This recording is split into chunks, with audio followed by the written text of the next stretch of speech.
Good evening and welcome to Watchmen on the Wall. Thank you for joining us. Tonight we will show you the second part of our program on prostitution. In the first episode, we spoke to J.P. Smith, the mayoral committee member for safety and security in the city of Cape Town, who oversees the work of the Vice Squad. The Vice Squad has had many successes in shutting down brothels and arresting pimps in Cape Town. Jackie also spoke to Marjorie Bruvet of Straatweg, a ministry that reaches out to women in prostitution. There is a lot of deception in the liberal mainstream media regarding the sex industry. This may be because the sex industry generates a vast amount of advertising revenue for the news media. The pro-prostitution group, the Sex Workers Education and Advocacy Task Group, more commonly known as SWET, are lobbying government to decriminalize prostitution in South Africa. Lucia Johnson and our crew went to SWET's offices in Cape Town and asked them why they believe decriminalizing the sex industry will benefit women trapped in prostitution. Despite the overwhelming body of research showing that women and children do not benefit when the sex industry is decriminalized, SWET consistently supports the view that the only way these women's rights can be protected is when prostitution is decriminalized. We will show you the interview with SWET and then contrast their claims with that of the young woman rescued out of prostitution by the incredible ministry of Victory Outreach on the Cape Flats. You will hear the harrowing stories of 3 young women who lived a life of abuse and exploitation on the streets of South Africa. But despite the horrors of their experience, they are truly grateful to God for rescuing them out of a life of darkness, hopelessness, and despair. I also spoke to Sean, who is an enforcer for the crime syndicates who run the prostitution rings in Cape Town. Sean gave his life to Christ just 2 weeks before we spoke to him. He spoke candidly about the abuse and criminality inherent in the sex industry. And finally, I spoke to Pastor Hughes Hieregraaf of Victory Outreach Ministries, who is also an ex-policeman from Amsterdam in Holland and is very familiar with the terrible abuse and exploitation of prostitution in the Netherlands. We asked them all if decriminalizing or legalizing the sex industry in South Africa will help better protect women in prostitution. Their expert testimony will provide an accurate insight into prostitution in South Africa. But before we get to that, here's Jackie Giorgio with our weekly Global News Roundup. Thank you, Jackie. Thanks, Errol. Good evening and welcome to Watchmen on the Wall News, your global Christian news roundup. In breaking news, the King of Jordan called early elections 2 weeks ago, ahead of a threatened mass rally by the Muslim Brotherhood in that country. Ruling monarch King Abdullah II dissolved the parliament and staged elections 1 day before the proposed mass demonstration of 55,000 Muslim Brotherhood supporters. The Muslim Brotherhood, a radical Islamic organization that is currently in power in Egypt and has terrorist cells in countries all over the Middle East, issued King Abdullah the ultimatum last month to hand over power to them or face an Arab Spring in the moderate Islamic country. Despite their threats, though, King Abdullah is loved by his people, and a countermarch of 200,000 government supporters had been arranged for the same day. The king then called early elections so as to avoid violent clashes between the two groups. Currently, Jordan is one of the only moderate Islamic neighbors to Israel and has been a buffer country between hostile Middle East nations for many years. Please pray for King Abdullah to maintain control of his country and to squash any terrorist uprisings. It is absolutely critical that Jordan remain a neutral Islamic country so as to stay an ally to Israel. In Cairo now, recent attacks against churches are driving thousands of Christians to seek asylum in the West. In some of the incidents, women have been abducted and forced to convert to Islam and marry Muslims. In a recent case, Mary, a young girl of 19, was drugged by her Muslim friend, kidnapped, and forced into an arranged marriage with an Islamic man. A day after going missing, police informed Mary's parents that she was living in a nearby village and had converted to Islam. Investigators believe that Mary fell victim to a vast Islamic human trafficking network, specifically targeting Christian Coptic women in Egypt. At the request of her parents, officials summoned Mary to the police station, but it was clear when she arrived that the police were in on the syndicate as they refused to prosecute or intervene. Please pray for Mary's freedom and for the protection of other Christian Coptic women, as well as the downfall of this trafficking network. Moving to Israel now, where archaeologists digging beneath Jerusalem's Old City have discovered a huge reservoir near the Temple Mount. The cistern dates back to the first temple built by King Solomon and is one of the largest ever from that time. It measures 12 meters wide and 5 meters high and is estimated to hold up to 244,000 liters of water. Situated close to the Temple Mount, archaeologists believe that Jewish pilgrims used the cistern water for bathing and drinking. And finally, news from Paraguay, where revival is taking place in the South American nation.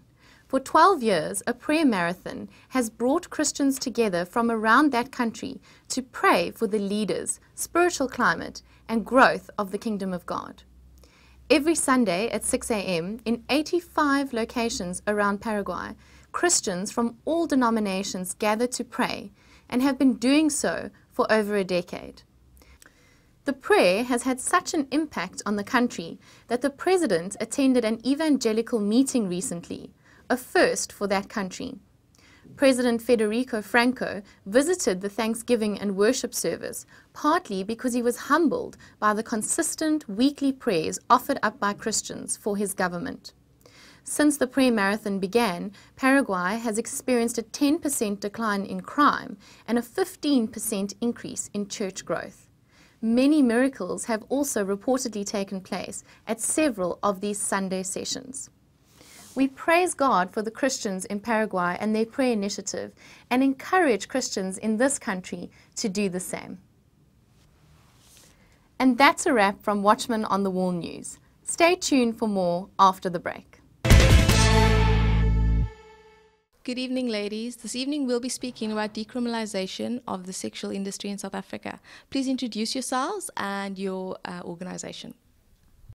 I'm Duduzi Lamini from Sweden, but I'm a Sisonke member, Cape Town. I'm Maria Stacey, I'm the National Program Manager for Sweden. I'm Miki Meji, I'm an independent human rights activist. I'm Doreen Gaura, I am the Anti-Child Labour Program Coordinator for Annex. Thank you for being here, ladies. Why is Sweden calling for decriminalization of the sex industry? Okay, firstly I want to make it clear that we're calling for the decriminalization of consensual adult sex work. We're completely against human trafficking, we're completely against coercion into the industry, and we're completely against the sexual exploitation of children for commercial purposes. So we believe that it's a choice, that people should have the right, if they choose to make a living by selling sex, that they should have a right to do so. We represent and we are concerned about the human beings that are involved in the sex industry. And we believe that decriminalization is the most humane approach, and it's also the most evidence-based approach. I went on a fact-finding visit to New Zealand during the Rugby World Cup after we had a lot of fuss in 2010 when we actually hosted the World Cup. And there, New Zealand decriminalized sex work in 2003. It's the only country in the globe that has actually totally decriminalized sex work. And there was a fuss around 4,000 people being human trafficked into the country, but there were a lot of other issues as well in terms of people joining the sex work industry. When I was there, we know that we had a couple of sex workers. Basically, in Wellington, where I was, we had 350 sex workers. Of those 353, less than 50 were street-based, and the rest were brothel-based. And speaking to everyone that has been in the brothel, and there has been no increase in the number of people joining the sex industry after 2003, when New Zealand has decriminalized. Even studies or a survey that was actually conducted in 2008, 5 years into decriminalization, didn't show any difference in the number of people that actually joined the industry before decriminalization, or actually exited the industry before and after the decriminalization. Okay. Now, a study that came out this year estimates that 59.6% of female sex workers in South Africa are HIV positive. It's an extremely high rate of HIV, and it's extremely worrying. Now, that HIV epidemic among sex workers is fueled by stigma and discrimination. And we hear many, many cases of abuse by police, of police asking sex workers for free sex without condoms, of sex workers being raped by police without condoms. And sex workers who are detained are often denied access to their medication, those who are already HIV positive, denied access to their ARVs. So we believe, and the Deputy Minister of Police has come here to Sweat to address sex workers and has acknowledged how stigma which sex workers experience and police abuse and harassment fuels the HIV epidemic in South Africa. So from a harm reduction point of view, we believe that this is the most responsible and the most effective approach, which has been proven to work in other countries. And we, as a children's rights organisation, we don't officially have an official standpoint regarding decriminalisation of sex work, but we do appreciate and acknowledge that it actually wouldn't. We don't believe that it would increase the likelihood or the vulnerability of people being trafficked, and the people who believe that it's coming from a place of mistaken conflation of sex work and human trafficking. According to the United Nations, the UN GIFT, that's the United Nations Global Initiative for Fighting Human Trafficking, there are 2.5 million people at a time globally who are in forced labor. And out of these 2.5 million who have been trafficked for forced labor, it's 43% that are trafficked for forced sexual exploitation. So when people focus on conflating human trafficking and sex work, you're negating the majority of the people who are trafficked for non-sexual exploitation. And Africa, particularly in sub-Saharan Africa, the greatest economic form of exploitation is agriculture.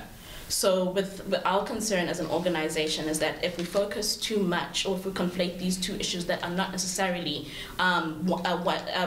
replacing one replaces the other, you basically sideline other forms of exploitation, and people are trafficked for other reasons. And we have experienced, particularly in the Western Cape and in our work, that children who are trafficked in the province are mostly trafficked for child domestic work, for instance. But nobody who is fighting human trafficking, very few people are actually focusing on those forms of exploitation. Okay, if we're looking at the pimps and the brothel owners, they're known to be abusive or they exploit these women. Do you think that this will stop or change if they become legitimate businessmen? So we at Sweat, we run a national sex worker program, and in the last year we've had access to over 25,000 sex workers in 7 provinces around the country. There's no clear evidence on this, but I'd have to say that from my experience, I think that the majority of sex workers do not work for pimps. So I think it's a myth that most sex workers are under the control of pimps. What I can say, I experience as a sex worker, there is sex workers that are comfortable to their boyfriend to come and work as a pimp. There is sex workers that are not comfortable and they can't go anywhere to report. There is sex workers that are independent. So it's 3, I'll divide into 3, because we do have sex workers that I'm comfortable with my boyfriend work as a pimp there, working for me and helping other girls, and it's like working hand to hand. And we don't have a problem as we're working as independent. So it depends on you as a sex worker, what you want, what's your choice. Okay, studies have shown that in Sydney, Australia, although there has been, or sexual work has been decriminalised, an illegal sexual work still runs at the same time. Do you think that will happen in South Africa? Practically, that does not just speak to the sex work industry, that speaks to most industries, i.e. The fact that people go around developing their brands, and we still have people pirating brands. So there's still illegality, even if there are regulations in any other industry. So this does not speak to sex work per se, it speaks to any industry. It just needs our governments to strengthen our regulations, and perhaps our law enforcers need to do something about it. So it's basically with each and every regulated industry, there shall always be like illegality. So I think it's wrong of organisations to impose their belief that it's immoral or damaging or wrong to be a sex worker, and that any woman in her right mind should want to exit. I think that exit programs which are based on that premise are doomed to fail. We have to acknowledge, as Mickey says, that for those who do want to exit, that it's a process, and that often women move back and forth, or they get another job, but they still, as Dudu says, top up their earnings from doing sex work. So I think that the principle should be that sex work is self-determination and agency, and that their own choice is emphasised in any exit program. And there you have it. Those are the views of Sweat representatives on decriminalisation of prostitution in South Africa. Hello, I'm here at Victory Outreach on the Cape Flats, and with me is Pastor Robert, who heads up the Rehabilitation Centre of the ministry. Behind me are some of the lives that have been transformed by the power and the gospel of Jesus Christ. We're going to be speaking to a couple of ladies that's been rescued off the streets, and also a gentleman involved in the sex industry here in Cape Town. We're also going to speak to Pastor Joost, who is an ex-cop and who worked in Amsterdam as a policeman. He's going to tell us what happened in Amsterdam when they legalized or decriminalized the sex industry. Please stay tuned. I'm with Sean from Victory Outreach Ministries. And Sean, you've been telling me that you've been involved in the sex industry. Can you tell us a little bit about that? Yes, most definitely.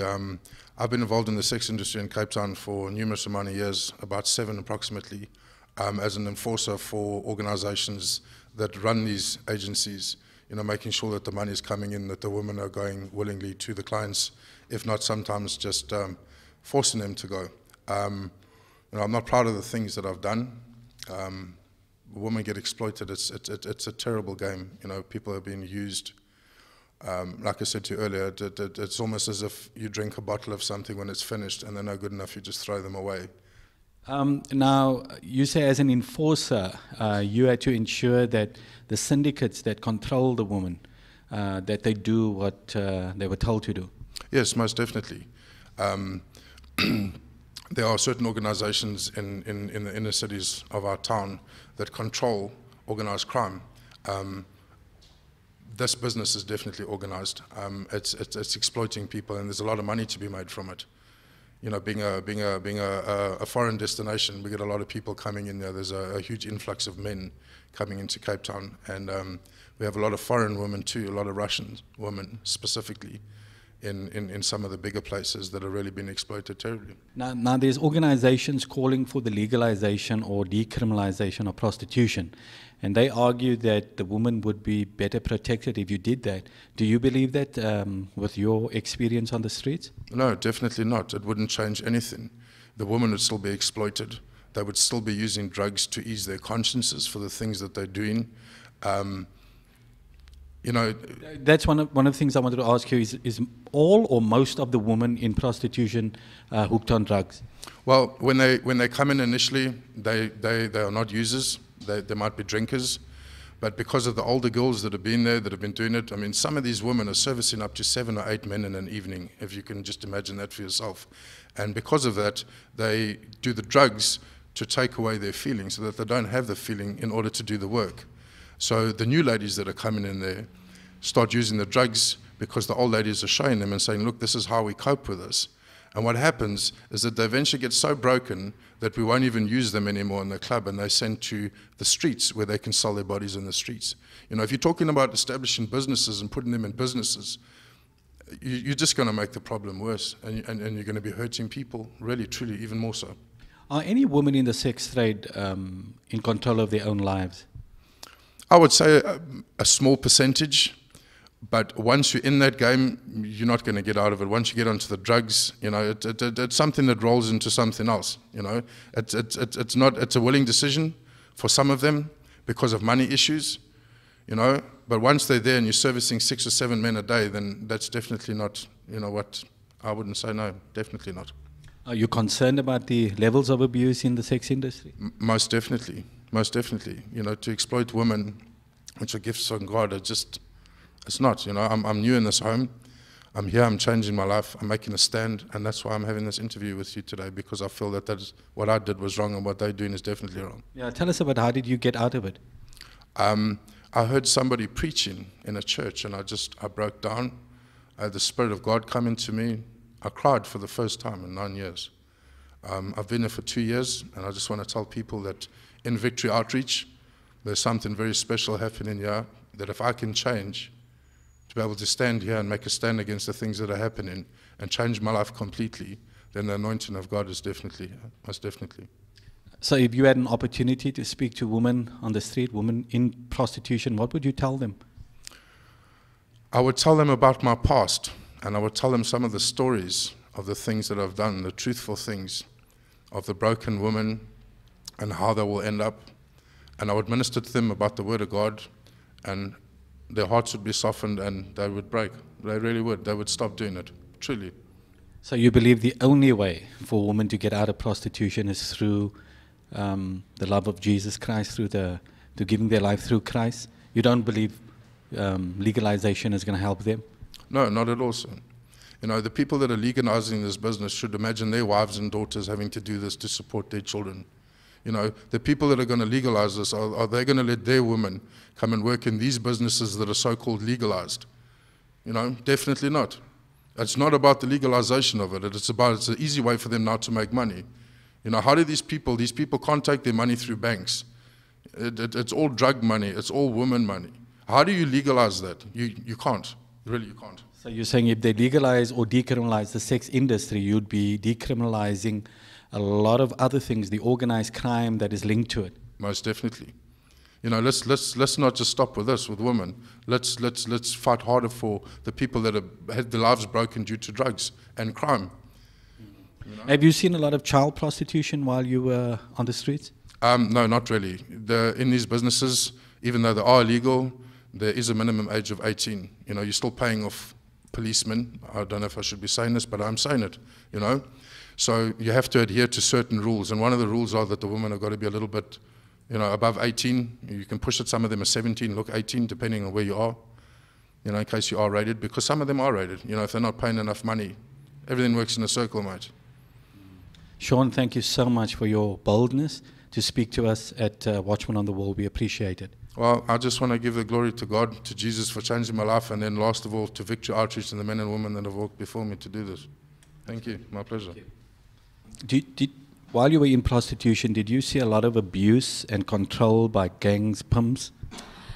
Yes, a lot of them, controlled me because I couldn't say, you know, I don't want to do this now. I had to because they're telling me, you know, you have to do it now, you know. And that is controlling to me because they don't consider you. Even if I couldn't, even if I didn't have food or anything, you know, still they control me because they tell you now you need to do this. You don't basically have a life because it's all just around what they wanted to say. It's also because like different clients have different fantasies and so forth, how the media is spread. So the pimp would tell you, okay, he'll send you off with your driver.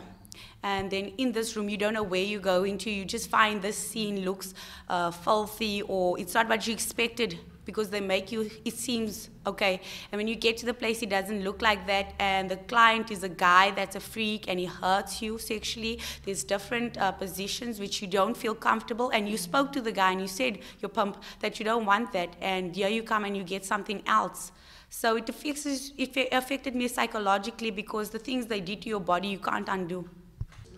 Stay with us. We'll be right back after this short break.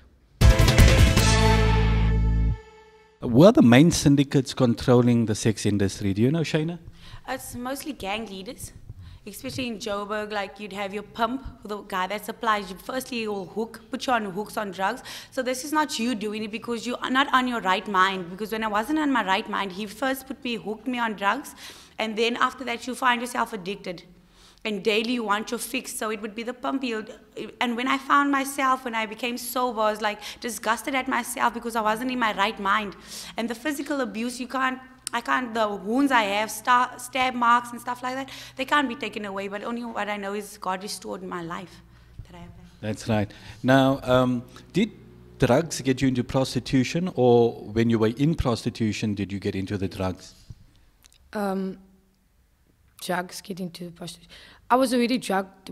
I used to use drugs already before I went into prostitution. And Nessa, Shayna, when were you introduced to drugs in prostitution, or was it your dependency on prostitution, or your dependency on drugs that got you into prostitution? No, mine was, I must prostitute, I was going to support my drug, but I was going to survive, no one going to support my drug, but that was my thing. I don't want to go steal and rob people, that's why I did prostitution. But mostly mine was the pump. He got me hooked on drugs to do this for his business. So he sold me, so he got me hooked on drugs, and after that, I started. Now, the argument that organizations like Sweat and others are making is that there's a lot of abuse of prostitutes on the street by police. And the police are raping some of them and also taking money. You've seen this. But if you decriminalize prostitution, then you can deal with that better. Do you believe that would happen? Mostly when you're doing your rounds, they are the people awake at the time. And they're the only people awake. So they mostly control everything that's happening because they, with the pumps, they dealing with everything. And if you don't smile with them, you're not nice, they will hit you and so forth. Do you think there's any way of protecting women in prostitution? Is there any way a woman can be effectively protected from rape, from abuse, from being murdered? During prostitution? I don't think so. God, I really don't think so, no. Only God can help them. It's only God. Rehabilitations, maybe supporting Christian ministries like supporting Victory Outreach or other outlets that do this, because when we found out this is for free, because at the time we don't have money, these people gave us food, they gave us clothes to wear, proper decent clothes, they're instilling in us things that we never ever knew in life, and they are doing this. So if maybe the government can invest more money in Christian homes and so forth, I think that will be a better place for us. So you think the best route to go is not decriminalizing or legalizing prostitution, but to help and support ministries like Victory International that help women get out of the sex trade. Would you agree with that? I would agree with that, yes, because it's getting them off the streets, and you learn more of yourself. You get to know who you are. You find that respect for your body once again. You learn, and even there's some of the prostitutions that's mothers even, you know, and they find that they get to be again with you. You get reunited with your kids. The same with me as well. I got reunited with my kids while I'm being here because I wanted to be with my kids, and that is not the kind of life that the child must even know that the mother is going, you know. So you find yourself here, you find respect, you find dignity, like Shayna said, and you get to know the leadership skills, how to be a mother, real mother with love. Because when you're on the street, no one shows love to you. No one shows love to you. It's just abuse, abuse, abuse. That's it. And you lose yourself like that. You want to kill yourself, because what's the use of you living on this earth, you understand? So yeah, I think you get to be a new mother in, you know, how to be a mother, how to love a child, you know. I think that's how you will, the thing to stop with this prostitution. Now, one of the arguments they make is that if you legalize or decriminalize prostitution, you will reduce or take the stigma away from prostitution.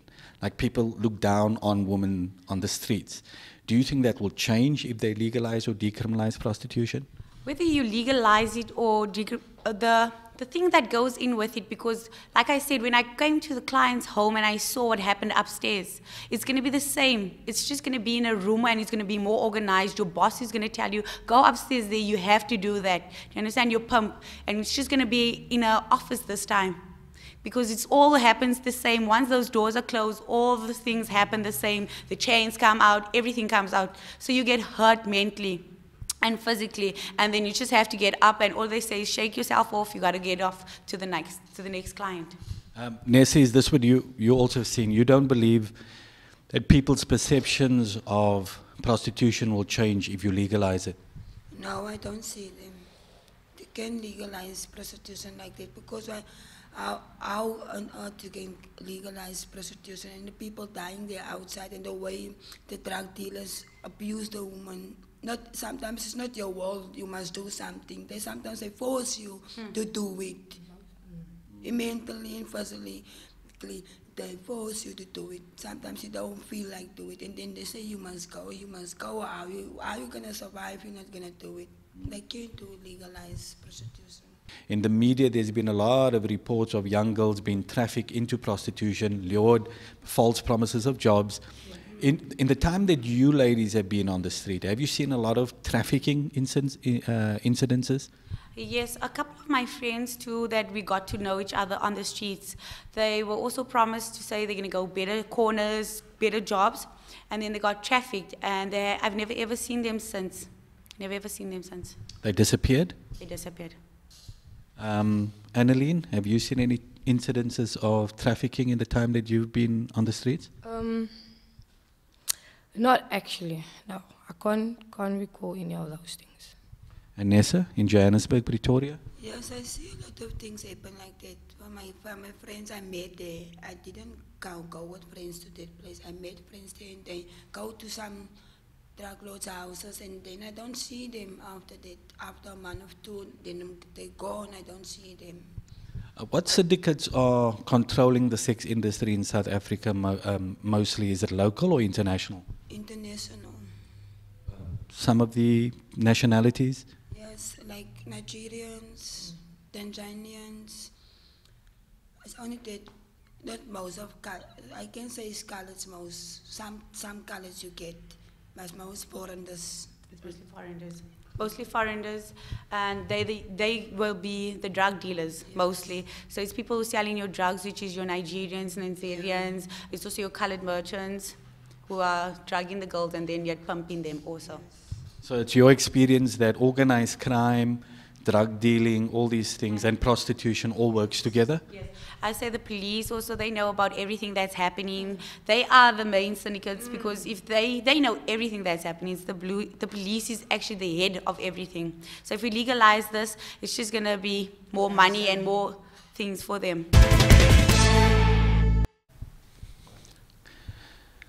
Pastor, used in Amsterdam, from the reports we've seen and research papers, that most of the women in the sex industry in Amsterdam and in Holland are trafficked there from other nations. They're not from Holland. Yes, that's right. Most women that are in Amsterdam working in the sex industry, well, the majority of them, they're from Africa. So from Nigeria, from Ghana and other parts of Africa. But what we're seeing right now, because of the boundaries they opened, the European Union, we have a lot of women from the eastern part of Europe. So Russia, Poland, Bulgaria, and all those parts, yes. And most of them are controlled by syndicates, or are they just working for themselves? No, they're 100% controlled, because they want to work actually in Holland, and then they are being asked to be a model or to work in the restaurant in those branches. And when they get there, what happens is they are being, the passport has been then taken away. They threaten to kill their family back home or tell them, and then they have to work as a prostitute, yes. And they're kept in certain areas, in houses, and then they are totally controlled by big criminal organizations, like from Africa, but now also from Eastern Europe. Now you've been actively involved on the streets of South Africa, both here in Cape Town, Pretoria, Victory Outreach Ministries, and just the experience you have in South Africa, and especially your exposure to the sex industry. Do you believe that if the sex industry is decriminalized or legalized, that it will help women, or just your personal view of what you think would happen, considering the background of Amsterdam? To my perception, what I've seen in Amsterdam and in Holland, that if you allow or decriminalize the sex industry, what's going to happen? The women are totally not going to benefit. because all the money, everything goes to the criminal organizations. And the only thing what you're doing is you're making legit businesses that is very hard to control, very hard to see, especially like Holland is a small country. The whole country has 15 million people. In a city like Amsterdam, only 850,000 people live there. So what will happen is that South Africa is so big, and if you decriminalize it, it gets so spread out that it is impossible to control. To my opinion, what needs to happen is that the law enforcement needs to intensify, because what happened now, I've been a police officer, like I said, for 14 years. So I've been on the streets, I've seen this happen. I've talked to these women that we thought that they were just illegals. And then my chief told me, like, bring these women to our foreign police. And in the car, because I'm a Christian, I start talking to them.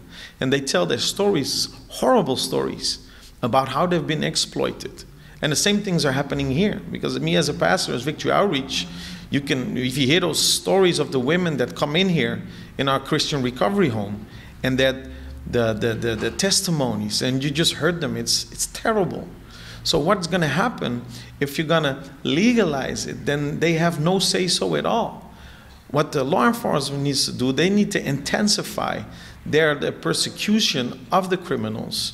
Because right now what you're doing is you put the responsibility with the criminals, because you legalize it. So actually what you're saying, we're going to give you a legal company now where you can continue what you're doing, exploiting these women. While the law enforcement, they should pick up the responsibility, and it's going to cost a lot of money, but that's the only way this is going to stop, because we see in Europe that it didn't work. Pastor Hughes, thank you for talking to us at Watchmen on the Wall. We appreciate your time. Okay, no, you're very welcome. God bless you. Final question. After you got saved, you got rescued out of prostitution, just tell me a little bit about what happened in your life. Yeah, I want to thank God for my salvation. I want to thank Him for saving me out of a big dark pit, because I felt lost. I felt like I want to die. I didn't want to live on this earth anymore. But once they brought me to Victory Outreach, I found God. I found an encounter. I found love once again, and I found who I am. I'm more stronger. I found my dignity is restored. You know, He restored me physically, mentally. He restored me spiritually. He restored me like fully, and I am now a mother. My child is. I know my children know me now. I spend more time with them. I can love them more, you know. I can show them what a real mother should be, like how she must be with a child. Because once you don't come out of a prostitution situation, your child is gonna go the same way. Your child won't know love. Because your child will be placed on another place, and your child is gonna like, I wanted to know why am I not with my mother? Why, you know? And from feeling rejected, from feeling loneliness, from feeling sad, went to that kind of life on the streets, you know. And now that I know God has accepted me, God has accepted me for who I am, He has adopted me. I'm now His child. I'm no more an orphan. I'm no more a prostitute. I'm no more a drug addict. Nothing anymore like that. I'm a child of God now. I'm a woman of God, godly woman, and I'm a mother to my child now. That's something of the best for me. He has fully restored me, fully restored me. Amen. I agree with that. Shana, what is your message to women in prostitution now? If you could have them all in front of you and could speak to them, what would you say after your experience? I would encourage them to go to a Victory Outreach nearby. There's hope, there's Jesus there. We feel so much lighter. They take off the burden, they disciple you. There's food, there's home, there's a support group. I can just encourage them to get to the nearest Victory Outreach, go to a church. God is the way, the truth, and the light, and He shall set you free. Amen. And Shana, Nessa, your message, what God did for you? I thank God for my salvation. I thank God for Victory Outreach. I thank God for Sister Noretta, for Pastor Robert, to open the doors of Victory Outreach for me. It was not for them, and for Pastor Sunny, Sister Julie, for answer the call for for some of us Sawaisans. Where I'm supposed to be? I'm supposed to be dead. I'm supposed to be really dead. And I thank God every day. I'm grateful and thankful for God that He was taking me out. And the prostitution life, it was not life. He take me out of the dark part of hell and brought me into light. For me, is it? I can't solve. Every day I tell myself, where am I gonna be without God now in my life? I was supposed to die there outside. I'm grateful every day for my life. And I want to say also, this prostitution, they can't make it legal. But things that was happened to us, they outside. They can't do it to other girls any longer. Welcome back. There are two philosophies currently being propagated in South Africa regarding prostitution. The one view advocates a romantic notion of prostitution that has no basis in reality whatsoever, and the other warns about the inherent dangers of the sex industry. Here are 10 reasons why prostitution must not be legalized or decriminalized in South Africa. Some people believe that in calling for the legalization or decriminalization of prostitution, they dignify and professionalize women in prostitution. But dignifying prostitution as work does not dignify the woman. It simply dignifies the sex industry. Legalized or decriminalized prostitution industries are one of the root causes of sex trafficking. One argument for legalizing prostitution in the Netherlands was that legalization would help to end the exploitation of desperate immigrant women who had been trafficked there for prostitution. However, one report found that 80% of women in the brothels of the Netherlands were trafficked there from other countries. Contrary to claims that legalization and decriminalization would control the expansion of the sex industry, prostitution now accounts for 5% of the Netherlands' economy. Over the last decade, as pimping was legalized and brothels decriminalized in the year 2000, the sex industry increased by 25% in the Netherlands. One goal of legalized prostitution was to move prostituted women indoors and into brothels and clubs, where they would be allegedly less vulnerable than street prostitution. However, many women are in street prostitution because they want to avoid being controlled and exploited by pimps, who have been transformed by legalized systems into sex businessmen. Another argument for legalizing prostitution in the Netherlands that it would end child prostitution. Yet child prostitution in the Netherlands has increased dramatically during the 1990s. The Amsterdam-based child rights organization estimates that the number of children in prostitution has increased by more than 300% between 1996 and 2001. In two studies in which 186 victims of commercial sexual exploitation were interviewed, women consistently indicated that prostitution establishments did little to protect them, regardless of whether the establishments were legal or illegal. With the advent of legalization in countries that have decriminalized the sex industry, many men who previously would not have risked buying women for sex now see prostitution as acceptable. A legalized system of prostitution often mandates health checks and certification, but only for women and not for male buyers. Health examinations or tests for women but not for men make no public health sense because monitoring prostituted women does not protect them from HIV/AIDS or STDs. Most women in prostitution did not make a rational choice to enter prostitution from among a range of other options. They did not sit down one day and decide that they wanted to be prostitutes. In a 5-country study on sex trafficking, most of the trafficked and prostituted women interviewed in the Philippines, Venezuela, and the United States strongly stated their opinion that prostitution should not be legalized and considered legitimate work, warning that legalization would create more risks and harm for women from already violent customers and pimps. The law reform on prostitution will be tabled in Parliament soon. You and I must ensure that the sex industry in South Africa is never legalized or decriminalized.